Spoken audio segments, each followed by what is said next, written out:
السلام علی رسول اللہ اما بعد۔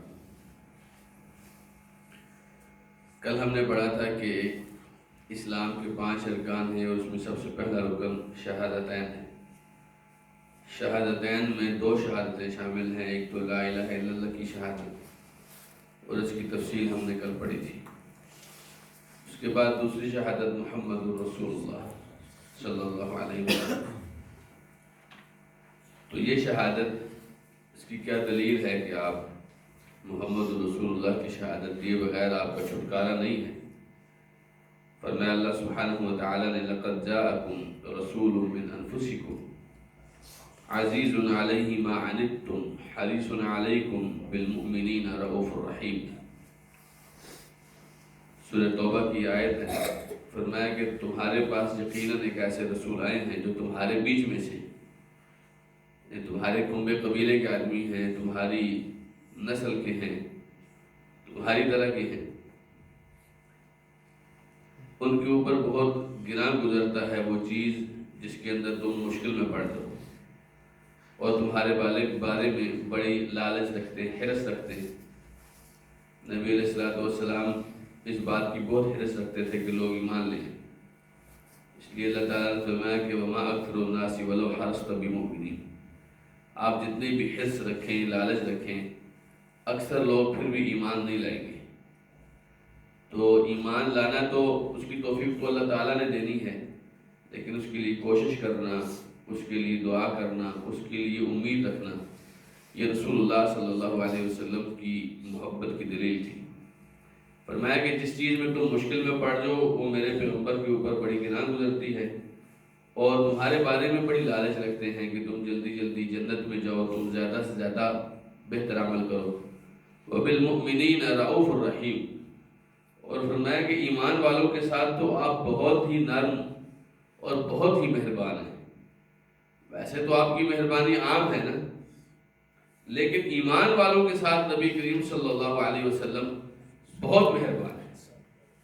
تو یہ اللہ سبحانہ و تعالیٰ کی دی ہوئی رحمتوں میں سے ایک ہے۔ اتنے مہربان، اتنے رحیم، اتنے شفیق، اتنے رؤوف نبی اللہ تعالیٰ نے ہمیں دیے ہیں۔ تو اس نبی پر ایمان لانا، ان کی عبدیت کو، یعنی ان کی جو بندگی یا اللہ تعالیٰ کے بندے ہیں اس کو تسلیم کرنا، اور ان کی رسالت کو تسلیم کرنا، یہ بات بتا رہی ہے۔ تو یہ جو شہادت کہتے ہیں نا محمد الرسول اللہ، اس کا کیا مطلب، اس کا تقاضا کیا ہے؟ فرماتے ہیں طاعتہ فیما امر۔ اس کا تقاضا یہ ہے آپ جو چیز حکم دیں اس کی اطاعت کی جائے۔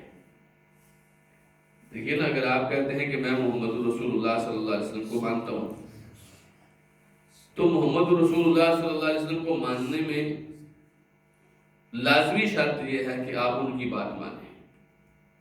لازمی شرط یہ ہے۔ اللہ تعالیٰ نے یہ رسول بھیجے کیوں ہیں آپ کو؟ فرمایا وَمَا أَرْسَلْنَا مِن رَّسُولٍ إِلَّا لِيُطَاعَ بِإِذْنِ اللَّهِ۔ ہم نے جو بھی رسول بھیجا اس کا مقصد یہ تھا کہ اللہ کے حکم کے ساتھ تم ان رسولوں کی اطاعت کرو۔ تو رسول جو فرمائیں گے اس کی اطاعت ہوگی، یہ محمد رسول اللہ کہنے کا تقاضا ہے۔ جب آپ کہتے ہیں نا اشہد ان محمد رسول اللہ، تو اس کی کچھ چیزیں، کچھ لوازم ہوتے ہیں، کچھ چیزیں آپ کے اوپر پابندیاں لگتی ہیں۔ اس میں سے سب سے پہلی پابندی یہ ہے پیغمبر اسلام جو فرمائیں گے آپ وہ بات مانیں گے۔ دوسری بات وَتَصْدِيقُهُ فِيمَا أَخْبَرَ۔ آپ علیہ السلام نے ابتدائے کائنات سے لے کر انتہائی کائنات تک، قیامت تک اور قیامت کے بعد کے معاملات میں بھی جو کچھ بتایا ہے اس کی آپ تصدیق کریں گے کہ بالکل ایسا ہی ہے، چاہے وہ گزر گیا ہے۔ آدم علیہ السلام کو کیسے پیدا کیا، آدم علیہ السلام کو کیا حکم دیا، نوح علیہ السلام کی زندگی کے واقعات جو قرآن میں اور حدیث میں آئے ہیں، ابراہیم علیہ السلام کے واقعات آئے ہیں، مطلب جو بھی آپ نے خبر دی اس کی تصدیق کریں گے، کیونکہ رسالت کا یہ حق ہے۔ رسول اپنے اللہ سے جو کچھ لے کے آتے ہیں وہ آپ تک پہنچاتے ہیں۔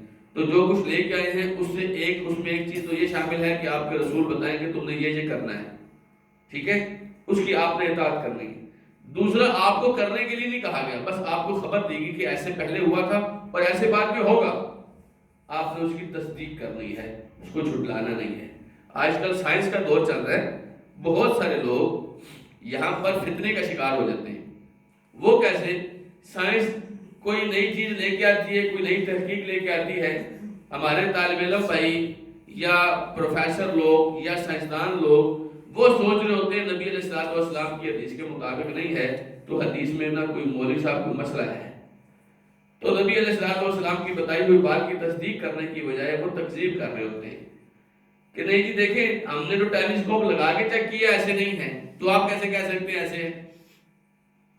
ٹھیک ہے، تو یہاں پر کیا واجب ہے ہمارے لیے؟ ہم کہیں بھائی تیری سائنس کو اپنے پاس رکھ، ہمارے پیارے پیغمبر صلی اللہ علیہ وسلم جھوٹے نہیں ہیں، ہمارے پیارے پیغمبر صلی اللہ علیہ وسلم نے غلط نہیں کہا، آج نہیں تو کل۔ دیکھیے سائنس تو آپ اپنے حساب سے ترقی کر رہی ہے نا، لیکن محمد رسول اللہ کو جو خبر ملی ہے وہ اللہ تعالیٰ نے دی ہے، جس اللہ نے یہ نظام بنایا ہے اس اللہ نے خبر دی ہے، تو آپ جو بات بتائیں گے وہ سائنس سے ہزار ہاتھ درجے مصدقہ خبر ہوگی، بات سمجھ لیا؟ تو کبھی کسی سائنس کے آنکھیں لگ کے آپ نے نبی کریم صلی اللہ علیہ وسلم کی بات کو نہیں چھٹانا، کبھی کسی تاریخ کی بات کے اس کو مان کے آپ نے نبی علیہ السلام کی حدیث کو نہیں چھٹانا، یہ بات ذہن میں رکھیے۔ وَتَصْدِقُهُ فِي مَا أَخْبَرَ وَاجْتِنَابُ مَا عَنْهُ نَهَى وَزَجَرَ، اور کہتے ہیں آپ نے جس چیز سے منع کیا ہے، جہاں پر ڈانٹا ہے، اس سے آپ نے اجتناب کرنا ہے۔ تیسری چیز آپ نے جو بتائی وہ کیا ہے؟ یہ کام نہیں کرنا ہے، تو آپ نے جو بتایا ہم وہ کام نہیں کریں گے۔ حدیث میں آتا ہے نبی کریم صلی اللہ علیہ وسلم نے فرمایا کہ اِذَا أَمَرْتُكُم بِشَيْءٍ فَأْتُوا بِهِ مَا اسْتَطَعْتُمْ، جب میں تمہیں کسی چیز کا حکم دوں تو جتنی تمہارے اندر ہمت ہے، جتنی استطاعت ہے، اس کے اوپر عمل کرو۔ جب میں کسی چیز کا حکم دوں، وَمَا نَهَيْتُكُمْ عَنْهُ فَانتَهُوا، اور جس چیز سے میں تمہیں روک دوں اس سے رک جاؤ۔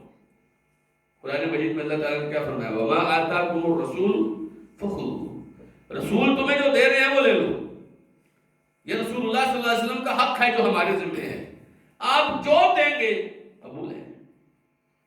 ہم تو وہ کر ہی نہیں سکتے کہ نہیں جی نہیں آپ جو فرما رہے نہیں ہو سکتا، سبحان اللہ کیوں نہیں ہو سکتا بھائی، ہم غلام ہیں، آپ کے فرمائے ہوئے کے پیچھے ہماری جان بھی جاتی ہے تو دیں گے، لیکن آپ کی بات مانیں گے، قبول کریں گے۔ اور اسی طریقے سے آپ نے کسی چیز سے منع کیا ہے، ہم جان مار دیں گے لیکن اس کام کے اوپر پڑیں گے نہیں، وہ کام نہیں کریں گے۔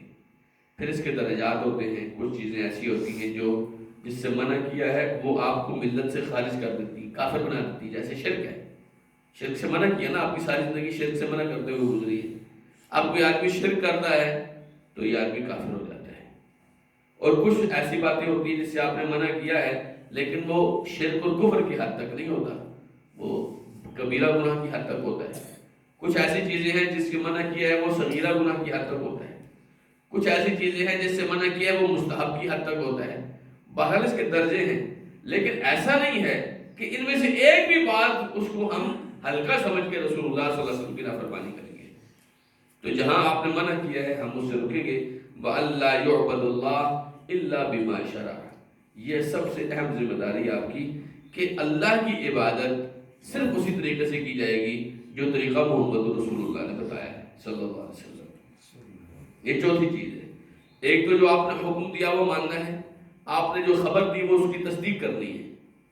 تصدیق کرنے کا مطلب جانتے ہیں کیا ہوتا ہے؟ آپ جو فرما رہے ہیں ہم نے اتنا کہنا ہے کہ آپ بالکل سچ فرما رہے ہیں، بس اتنا کہنا ہے، ہم نے کسی طور پر بھی یہ نہیں کہنا آپ غلط فرما رہے ہیں۔ دیکھیے جس رات معراج ہوئی نبی کریم صلی اللہ علیہ وسلم 7 آسمانوں سے بھی اوپر گئے، اب یہ کون مانتا تھا؟ بڑے لوگ آئے حضرت ابوبکر کے بعد، دیکھ تیرا ساتھی کیا کہہ رہا ہے، آج نئی چیز لے آیا کہ میں رات کو مسجد اقصیٰ گیا تھا، جی میں رات کو آسمان پہ گیا تھا۔ حضرت ابوبکر نے یہ تصدیق کی، کہتے ہیں کہ یہ اسی نے کہا ہے، کہتے ہیں اسی نے کہا ہے۔ حضرت ابوبکر کہتے ہیں پھر ٹھیک ہی کہا ہے، پھر غلط نہیں کہہ سکتے وہ۔ ما جربنا علیک الا صدقا، ہم نے جب بھی آپ کے بارے میں تجربہ کیا آپ نے سچ ہی بولا تھا، تو تصدیق کرنی۔ تیسری بات جس چیز سے آپ نے منع کیا ہے اس سے منع ہو جانا ہے۔ اور چوتھی بات، آپ اللہ کی عبادت کرنا چاہتے ہیں، اللہ کو راضی کرنا چاہتے ہیں، آپ اللہ کی عبادت نہیں کر سکتے سوائے اس طریقے کے جو اللہ تعالیٰ نے اپنے رسول کے ذریعے سے بتایا ہے۔ رسول جیسے کر رہے ہیں آپ نے ویسے کرنا ہے۔ ہمارے یہاں بڑے بڑے فلاسفر ہیں، کہتے ہیں کہ یہ جو نماز ہے، نماز کا مطلب یہ نہیں کہ نماز قائم کرو رکوع سجدے کرو، نماز کا مطلب یہ ہے کہ تم اللہ کے دین کو قائم کرو. اچھا کسی دین میں اگر نماز ہی نہیں ہے تو وہ بھی کس دین کو آپ قائم کرنا چاہ رہے ہیں؟ تو یاد رکھیے اللہ کے رسول صلی اللہ علیہ وسلم نے اللہ کو راضی کرنے کا جو طریقہ بتایا ہے بس وہی طریقہ ہم اختیار کریں گے. رسول اللہ صلی اللہ علیہ وسلم کے علاوہ کوئی بھی طریقہ لے آئے ہم نہیں مان سکتے. نہ اللہ اس سے راضی ہوتا ہے نہ اللہ اس سے راضی ہوتا ہے. آپ نے کیا فرمایا؟ من عمل عملا لیس علیہ امرنا فهو رد. جس نے کوئی بھی کام کیا جو ہمارے حکم کے مطابق نہیں ہوگا وہ مردود ہے. بات سمجھے؟ تو کام صرف وہی ہوگا جو رسول اللہ صلی اللہ علیہ وسلم نے سمجھایا. تو یہ تو محمد رسول اللہ کی شہادت ہوگی. دوسری جو شہادت تھی. اب یہ دونوں شہادتیں مل کے ایک رکن بناتی ہیں. شہادت واللہ الہ الا اللہ وان محمد رسول اللہ، یہ دونوں شہادتیں مل کر ایک رکن بناتی ہیں. اور دوسرا رکن کیا ہے؟ نماز. دوسرا رکن کیا ہے اسلام کا؟ نماز. اللہ تعالیٰ نے فرمایا وَمَا أُمِرُوا إِلَّا لِيَعْبُدُوا اللَّهَ مُخْلِصِينَ لَهُ الدِّينَ حُنَفَاءَ وَيُقِيمُوا الصَّلَاةَ وَيُؤْتُوا الزَّكَاةَ وَذَلِكَ دِينُ الْقَيِّمَةِ. ان کو حکم یہ ملا ہے یہ اخلاص کے ساتھ اللہ کی عبادت کریں. حنفاء یکسو ہو کر کسی اور کی طرف نہ دیکھیں اللہ کی عبادت کرتے ہوئے. اور جب اللہ کی عبادت کریں گے تو سب سے پہلے کون سی عبادت ہے؟ وَيُقِيمُوا الصَّلَاةَ، نماز کو قائم کریں گے. وَيُؤْتُوا الزَّكَاةَ، اور زکوٰۃ ادا کریں گے. وَذَلِكَ دِينُ الْقَيِّمَةِ، اور یہ کسی قیم مضبوط امت کا دین ہے. یہ محمد رسول اللہ کا سب سے مضبوط دین ہے، نماز ادا کرنا اور زکوٰۃ ادا کرنا. تو نبی کریم صلی اللہ علیہ وسلم نے ایک تو نماز بتائی اور تیسرا رکن جو اسلام کا ہے وہ کیا ہے؟ زکوٰۃ ادا کرنا. زکوٰۃ ایک سال کے بعد آپ کے پاس اگر مال پڑا ہے جو ایک سال تک آپ کے پاس پڑا ہوا ہے، یعنی ایسا مال نہیں ہے جو آپ کا خرچ ہو جاتا ہے، بلکہ آپ نے اس کو سنبھال کے رکھا ہوا ہے، آپ کا اثاثہ ہے، ایسٹ ہے، تو اس میں سے ایک سال کے بعد آپ نے 2.5% زکوٰۃ دینی ہے. ایک سال کے بعد کتنی دینی ہے؟ 2.5% دینی. یعنی اگر آپ کے پاس 100 روپے ہیں تو اس میں سے صرف 2.5 روپے آپ نے زکوٰۃ دینی ہے. آپ کے پاس اگر لاکھ روپے ہیں تو اس میں سے صرف 2,500 روپے آپ نے زکوٰۃ دینی ہے. آپ کے پاس اگر 1 کروڑ روپے ہیں اس میں سے 2.5 لاکھ روپے آپ نے زکوٰۃ دینی ہے. لیکن یہ نماز اور یہ زکوٰۃ یہ دونوں ایسی چیزیں ہیں، دونوں کے بغیر یہ دونوں میں سے ایک بھی چیز نہیں ہوگی آدمی کافر ہو جاتا ہے. آدمی کافر ہو جاتا ہے. یاد رکھیے مسلمان نہیں رہتا. کیونکہ نبی کریم صلی اللہ علیہ وسلم نے فرمایا بین العبد والکفر والشرک ترک الصلاۃ، بندے اور کفر و شرک کے بیچ میں نماز چھوڑنا ہے. یعنی اگر بندہ نماز چھوڑتا ہے تو کفر و شرک کے اندر پڑ جاتا ہے. قرآن مجید میں اللہ تعالیٰ نے فرمایا وَأَقِیمُوا الصَّلَاةَ وَلَا تَکُونُوا مِنَ الْمُشْرِکِینَ، نماز قائم کرو اور مشرکوں میں سے مت ہو جانا. مشرکوں میں سے مت ہو جانا. ایک حدیث ہے، بڑی دلچسپ حدیث ہے. نبی کریم صلی اللہ علیہ وسلم نے فرمایا کہ ان اللہ تعالیٰ نے 5 نمازیں دن اور رات میں فرض کی ہیں. 5 نمازیں دن اور رات میں اللہ تعالیٰ نے فرض کی ہیں. فمن جاء بہن، جو یہ 5 نمازیں لے کے آئے گا، ولم یضیع منہن شیئا استخفافا لامرہن، اور ان 5 میں سے کوئی ایک بھی ضائع کر کے نہ آیا کہ نہیں جی اس کی کوئی بات نہیں، یہ رہ گئی تو پھر کیا ہو گیا، ضائع نہ کی. فرمایا کان لہ عند اللہ عہدا ان یدخلہ اللہ الجنہ، اللہ کا اس آدمی سے وعدہ ہے اللہ اس کو جنت میں ضرور داخل کرے گا. 5 نمازیں فرمایا جو لے کے آئے گا. ومن لم یأتی بہن، لیکن اگر کوئی 5 نمازیں لے کر نہیں آتا، 5 نمازیں لے کر نہیں آتا، لم یکن لہ عند اللہ عہد، اس کے ساتھ اللہ کا کوئی وعدہ نہیں ہے. ان شاء عذبہ و ان شاء ادخلہ الجنہ، اگر اللہ چاہے تو اس کو عذاب دے، چاہے تو اس کو جہنم کے اندر داخل کرے، چاہے تو اس کو جنت کے اندر داخل کرے.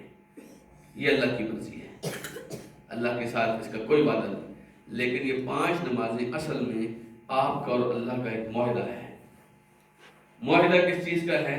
اگر آپ یہ 5 نمازیں پڑھتے ہیں تو اللہ تعالیٰ آپ کو جنت میں داخل کرے گا. 5 نمازیں پڑھیں گے تو اللہ تعالیٰ جنت میں داخل کرے گا. تو یہ جنت میں جانے کی کنجی ہے نمازیں. ٹھیک ہے. اسی طریقے سے زکوٰۃ، حضرت ابوبکر صدیق رضی اللہ عنہ کے دور میں کچھ لوگوں نے زکوٰۃ دینے سے انکار کر دیا تھا. وہ کہتے تھے کہ ہم زکوٰۃ تو نبی کریم صلی اللہ علیہ وسلم کو دیتے تھے، اب نبی علیہ السلام فوت ہو گئے تو ہم تو زکوٰۃ نہیں دیں گے.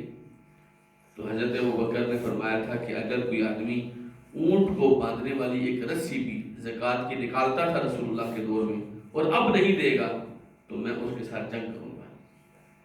حضرت عمر نے فرمایا کہ آپ ایسے لوگوں کے ساتھ کیسے جنگ کر سکتے ہیں جو نماز پڑھتے ہیں، کلمہ پڑھتے ہیں؟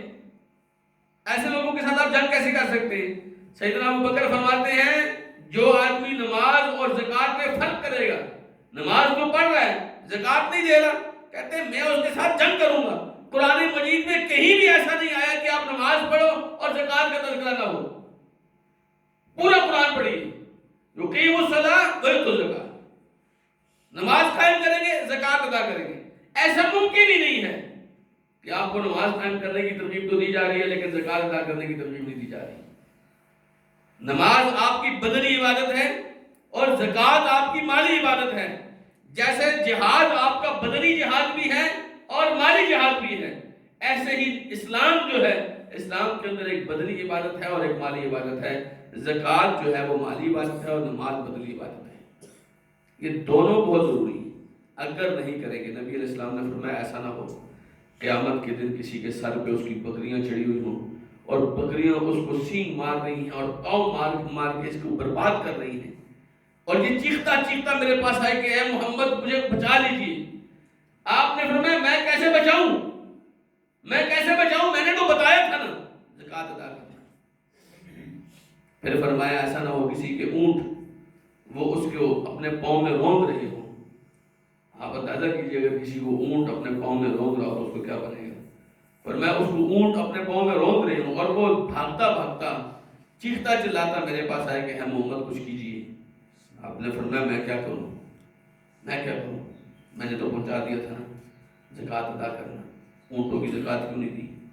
اور اللہ تعالیٰ نے فرمایا کہ جو لوگ سونا اور چاندی جمع کرتے ہیں اور اس میں سے اللہ کے راستے میں خرچ نہیں کرتے، فرمایا یہ سونا اور چاندی قیامت کے دن پگھلا کر ان کے چہرے پہ مارا جائے گا، ان کی پشتوں پہ مارا جائے گا اور ان سے کہا جائے گا کہ آج اپنا خزانہ تم خود کھاؤ، آج اپنا خزانہ تم خود کھاؤ، اور وہ کچھ نہیں کر سکیں گے۔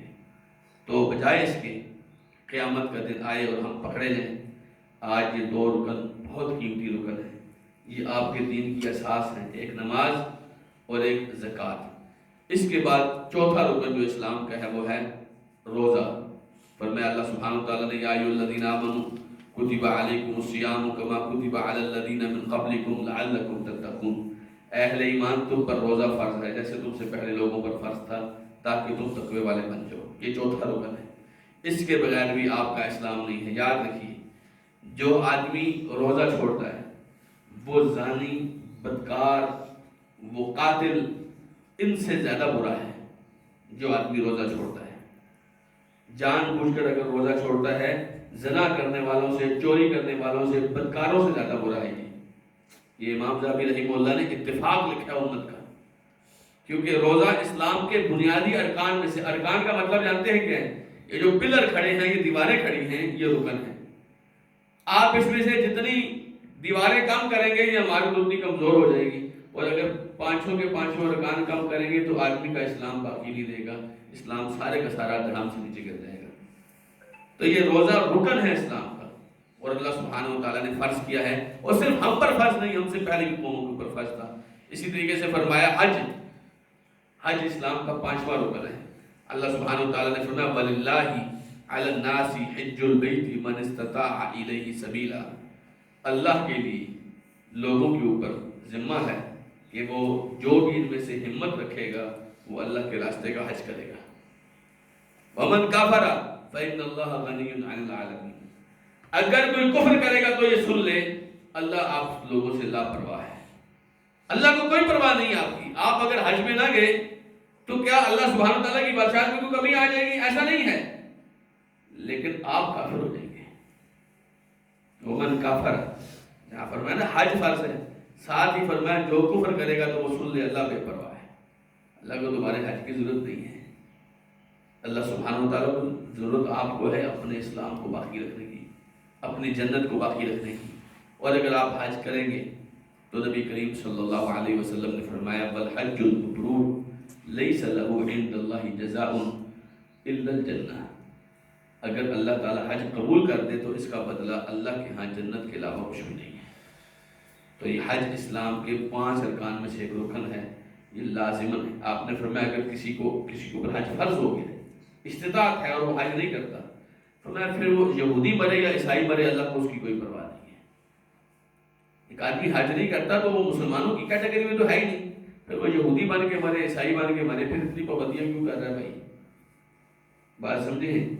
تو اس کا مطلب ہے کہ حج نہ کرنے والا استطاعت کے باوجود قرآن اور حدیث میں اس کو کافر کہا گیا ہے۔ تو یہ 5 ارکان ہیں، اس کے بغیر آپ مسلمان کہلانے کی حقدار نہیں ہیں۔ نماز نہیں، مسلمان نہیں، روزہ نہیں، مسلمان نہیں، زکوٰۃ نہیں، مسلمان نہیں، حج نہیں، مسلمان نہیں، توحید نہیں، مسلمان نہیں، محمد رسول اللہ صلی اللہ علیہ وسلم کی رسالت کی تصدیق نہیں، مسلمان نہیں۔ یہ 5 ارکان ہیں، ان ارکان کے اوپر چلنا میرے اور آپ کے لیے نہایت ضروری ہے۔ اس کے بغیر آپ اور میں چاہے جتنے بھی نیک عمل کریں گے اللہ قبول نہیں کرے گا۔ یہ وہ بنیاد ہے جس بنیاد کے اوپر ساری نیکیاں کھڑی ہیں۔ آپ اگر نماز نہیں پڑھتے، دنیا جہان کے خیراتی کام کریں، اللہ نہیں مانے گا۔ آپ اگر حج نہیں کرتے، دنیا جہان کی عبادتیں کریں، آپ کے ماتھے پہ نشان پڑا ہو، لیکن حج نہیں کرتے ہمت ہونے کے باوجود بھی، اللہ نہیں مانے گا۔ تو ان باتوں کا خیال رکھیں، اللہ تعالیٰ مجھے اور آپ کو اس کی توفیق دے۔ کل انشاءاللہ اللہ نے توفیق دی تو ہم ایمان کے ارکان پڑھیں گے اور اس کے بعد احسان پڑھیں گے انشاءاللہ العزیز۔ یہ بہت قیمتی معاملات ہیں، میرے خیال میں ہمیں اس کے بارے میں بہت پہلے جاننا چاہیے تھا، جو کہ ہمیں نہیں پتا عام طور پہ۔ تو یہ 5 ارکان ہیں، میں امید کرتا ہوں کہ آپ کل مجھے انشاءاللہ سنائیں گے یہ 5 ارکان۔ کوئی مشکل تو نہیں ہے نا؟ انشاءاللہ کل ہم ایمان کے 6 ارکان پڑھیں گے اللہ تعالیٰ کی توفیق کے ساتھ۔ وآخر دعوانا ان الحمدللہ رب العالمین۔